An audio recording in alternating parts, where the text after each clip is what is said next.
Hi there guys, and welcome to Recently Seen.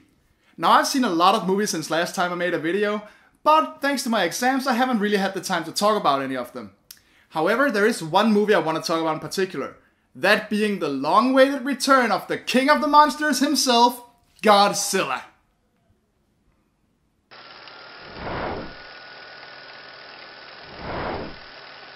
In the year 1999, disaster strikes in Japan when a reactor breach at the nuclear power plant kills the American researcher Joe Brody's wife. 15 years later, he's still trying to dig up clues on some kind of conspiracy that got the place quarantined, and convinces his now estranged son Ford to help him out. However, when a giant monster escapes from the area and another soon appears in Tokyo as well, all is chaos and the fate of Japan lies on the shoulders of our favorite monster, Godzilla.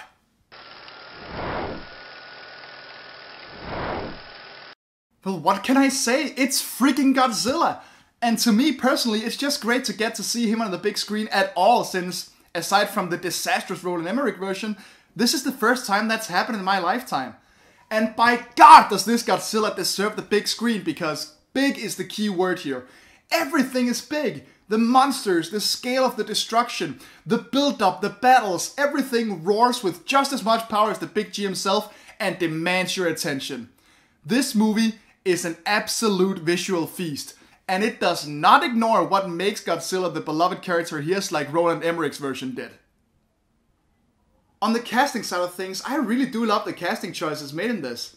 Bryan Cranston's character is not given as much to do as he probably should, and well, he's nothing new or unique in the film world, but he definitely gives it all in his performance, and you feel some very real pain from this guy.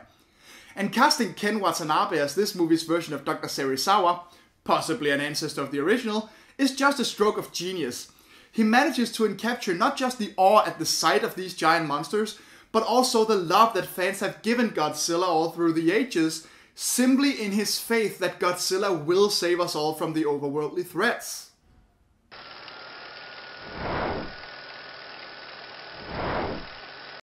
Most people have two chief complaints about this movie. One being that Godzilla is just not in it enough, and the other being that the human story is just not very interesting. And while I feel the need to point out that this is hardly a unique problem for this particular entry in the franchise, it does ring true. It takes entirely too long for Godzilla to show up, really. And I get and truly appreciate that they want to build up his appearance, I really do.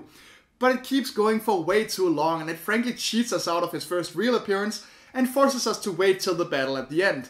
And while that battle is absolutely excellent, it takes entirely too long to get there. Regarding the lack of an interesting human story, well, nothing happens in this film that you're not gonna be able to guess before you sit down. Interesting characters like Joe Brody and Dr. Serizawa are given far too little to do, while the one character that does do anything, that being Ford Brody, played by Aaron Taylor Johnson, is frankly just too boring. Through him we do get a really good look at the destruction that Godzilla causes and the effects it has on people, and that's great. But the character himself just really has nothing to offer other than being a good guy in the middle of destruction. There's nothing else to him, and that's a real crying shame. Also, I'm going to have to agree with James Rolfe on one point. The monster designs are boring. Not on Godzilla himself, I actually really liked his look, but on the so-called Mutos that he fights. It's not that they have a bad concept behind them, it's more that they look like every other American giant movie monster within the last decade or so. And in a franchise that is famous for its creative monster designs, that's just really too bad. They still have an absolutely excellent battle, it's just a battle against an opponent that does not have an interesting look to it.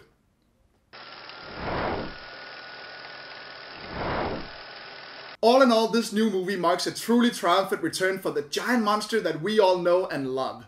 Yeah, it does take him a little too long to show up, that's true, and it's also true that the human story is not that interesting, but once Godzilla rises from the sea to kick ass, you're gonna cheer like crazy. This is a movie that shows some real love for not just the franchise, but also the audience. You don't really have to be a fan of Godzilla to appreciate this. It's just a solid, entertaining monster movie that deserves to be seen. That this is only the second feature film from director Gareth Edwards is truly remarkable considering the scope of this thing. And I really hope to see Godzilla, and hopefully some more classic Toho monsters, hint hint, return in a slew of sequels. And hopefully another batch of Japanese films as well. Godzilla is back, and I can only hope he stays that way for a long ass while. This has been Recently Seen, and I'll see you guys later. Hello there guys, and thanks for watching my short review of the new Godzilla film. I hope you liked it. There are other short film reviews on my main channel and also episodes of my main show Fiction Addiction. More well episodes. You can watch the first episode right there if you're new to the channel, or watch it again if you just thought it was that goddamn good. And don't worry, more episodes are on the way. I'm working on them as we speak. Well, not literally as I speak, because right now I'm recording this and I'm editing the video that you're watching right now, so I'm not working on it right this moment when I speak, but whatever, they're coming soon, okay? Remember to like me on Facebook and follow me on Twitter and click that wonderful subscribe button. And I'll see you guys later. Thanks for watching.